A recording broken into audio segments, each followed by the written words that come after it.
எல்லா தமிழ் மக்களுக்கும் என்னுடைய வணக்கம். கேரளா பேக்கரி ஸ்பெஷலாக இருக்கிற ஒரு ஸ்நாக்ஸோட ரெசிபி தான் இன்றைக்கி நான் உங்கள் கூட ஷேர் பண்ண போகிறது.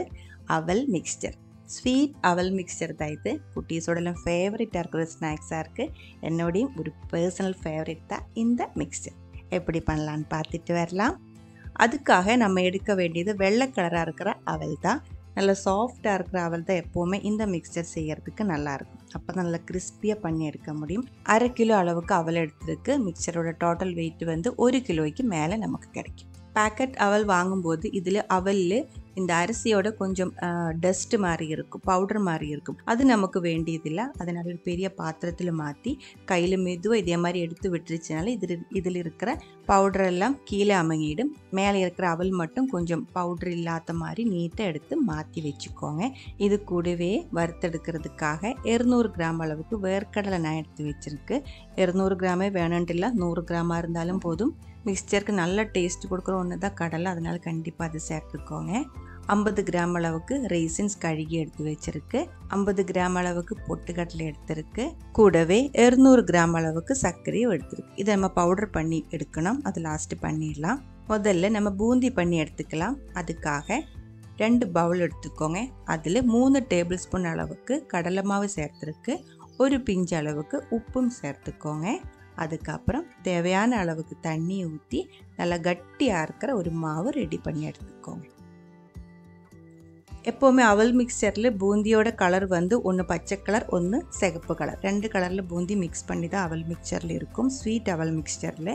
அதனால இதில் நான் பச்சை கலர் ஃபுட் கலர் முதல் பவுலில் சேர்த்து மிக்ஸ் பண்ணி எடுத்துருக்கேன். இது பச்சை பூந்தி ரெடி பண்ணுறதுக்காக தான்.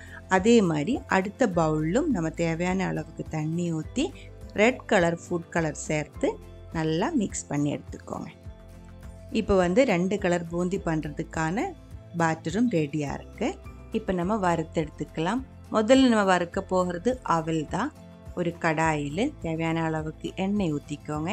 எண்ணெய் நல்லா சூடானதுக்கு அப்புறம் தான் அவல் இதுக்குள்ளே சேர்த்து பொரிச்சு எடுக்கணும், இல்லாத நல்லா கிறிஸ்பியாக கிடைக்காது, அது பார்த்துக்கோங்க. இப்போ பாருங்கள், எண்ணெய் சூடாகலை. நம்ம மேலே வந்து கொஞ்சம் அவல் போட்டு பார்க்கும்போது அப்படியே அமங்கி கீழே போயிடுச்சு.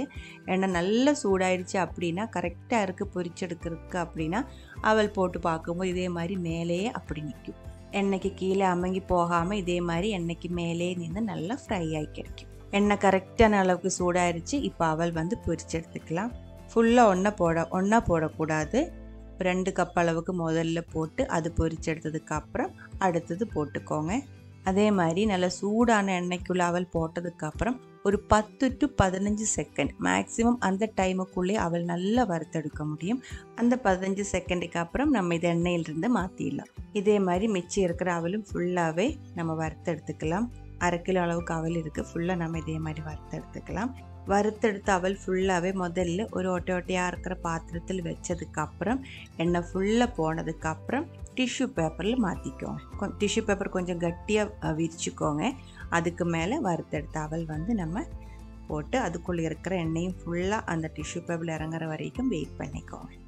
இந்த அவலில் இந்த அரிசியோட மாவு வந்து நிறைய ஒட்டி இருக்கிறதுனால நம்ம எண்ணெய்க்குள்ளே போட்டு பொரிக்கும் போது எண்ணெயோட கலர் வந்து மாறிடும். நம்ம பப்படம் எல்லாம் வீட்டில் வறுத்தெடுக்கும் போது எண்ணெயோட கலர் மாறும் இல்லைங்களா, அதே மாதிரி இந்த எண்ணெயோட கலரும் மாறிடும். அது ஒன்றும் பிரச்சனை இல்லை, அது கெமிக்கல் கிடையாது. இந்த அரிசி மாவு, அந்த பவுடர், அந்த அரிசியோட அந்த டஸ்ட்டு வந்து இந்த எண்ணெயில் கலரும் போது தான் இந்த மாதிரி அந்த எண்ணெயோட கலர் மாறுறது. அதனால் ஒன்றும் பிரச்சனை இல்லை, அப்படியே நம்ம வறுத்தெடுத்துக்கலாம். 1/2 கிலோ அளவுக்கு அவல் ஃபுல்லாக நம்ம வறுத்தெடுத்துருக்கு.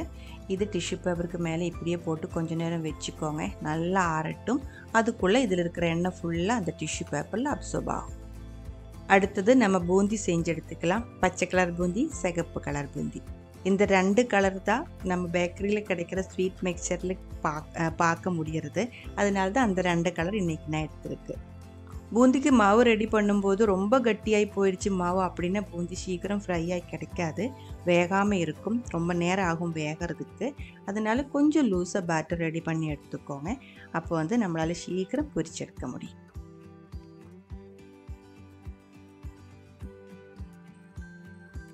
ரெண்டு கலர் பூந்தியுமே நல்லா வறுத்தெடுத்ததுக்கப்புறம் மிச்சம் இருக்கிற இன்க்ரீடியன்ஸும் இதே எண்ணெயில் நம்ம வறுத்தெடுத்துக்கலாம். வேர்க்கடலை 200 கிராம் அளவுக்கு இருக்குது. நான் எடுத்துருக்கிற வேர்க்கடலை பச்சையாக இருக்கிற வேர்க்கடலை தான். உங்கள்கிட்ட வறுத்த கடலை தான் இருக்குது அப்படின்னா அதுவும் இதே மாதிரி எண்ணெய்க்குள்ள 2 நிமிஷம் போட்டு வறுத்துக்கோங்க. அப்போ தான் நல்லா டேஸ்டியாக கிடைக்கும். அப்படியே வறுத்தது டைரெக்டாக அந்த மிக்சரில் போடாதீங்க.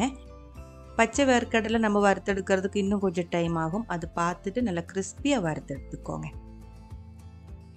50 கிராம் அளவுக்கு பொட்டுக்கடலை அதுவும் மீடியம் ஃப்ளேமில் நல்லா வறுத்துக்கோங்க. மிச்சம் நம்ம ரைசின்ஸ் இருக்குது, கழுகி எடுத்து வச்சுருக்கு, அதுவும் வறுத்துக்கலாம். இன்க்ரீடியன்ட்ஸ் வந்து அவல் மிக்சர் நான் இந்த அளவுக்கு தான் சேர்க்கிறது. இது கூடவே உங்களுக்கு தேங்காய் வந்து சின்ன பீஸை கட் பண்ணி வறுத்து சேர்த்துக்கலாம். கேஷ்யூ நட் சேர்த்துக்கலாம், பாதாம் சேர்த்துக்கலாம். அதே மாதிரி உங்கள்கிட்ட அவைலபிளாக இருக்கிற நட்ஸ் எல்லாம் நீங்கள் இதே மாதிரி எண்ணெயில் வறுத்து மிக்சர் கூட மிக்ஸ் பண்ணி எடுத்துக்கலாம். ரைசின்ஸ் வறுக்கும்போது எண்ணெயில் போட்டு உடனே எடுத்துக்கோங்க, இல்லாண்ட கறியை போயிடும், டேஸ்ட்டு நல்லாயிருக்கு. எல்லாம் வறுத்தெடுத்ததுக்கு அப்புறம் எண்ணெயோட கலர் பாருங்கள். இந்த எண்ணெய் இனியும் நம்ம யூஸ் பண்ணலாமா, இது கொட்டணுமான்னு உங்களுக்கு டவுட் இருக்கும். நான் வந்துட்டு செய்யறது சொல்கிறேன். இந்த எண்ணெய் வந்துட்டு இப்படியே யூஸ் பண்ண மாட்டேன், ஒரு நாள் அப்படியே வச்சுடுவேன். அடுத்த நாளைக்கு பார்த்தா மேலே வந்து நல்ல எண்ணெய் அப்படியே நின்றுட்டு இதில் இருக்கிற அந்த தூசி டஸ்ட்டு ஃபுல்லாக கீழே அமங்கிடும். அது இன்னும் ஒரு பாத்திரத்தில் மாற்றினதுக்கப்புறம் அந்த எண்ணெய் மட்டும், அந்த நல்ல எண்ணெய் மட்டும் ஒரு டைம் கூட யூஸ் பண்ணிவிடுவேன், அதுக்கப்புறம் கொட்டிடுவேன். இப்போ நம்ம இதெல்லாமே மிக்ஸ் பண்ணிடலாம். கொஞ்சம் அகலமாக இருக்கிற குழிவாக இருக்கிற ஒரு பாத்திரம் எடுத்துக்கோங்க. ஒரு கடாயை இல்லை பவுலாக ஏதோ ஒன்று எடுத்துக்கோங்க. அதில் மிக்சர் மாற்றிக்கோங்க. இது வந்து சூடோடு இந்த மாதிரி மிக்ஸ் பண்ணக்கூடாது. நல்லா ஆறுனதுக்கப்புறம் இதில் இருக்கிற எண்ணெய் ஃபுல்லாக அந்த டிஷ்யூ பேப்பரில் அப்சர்வாக இருக்கும்.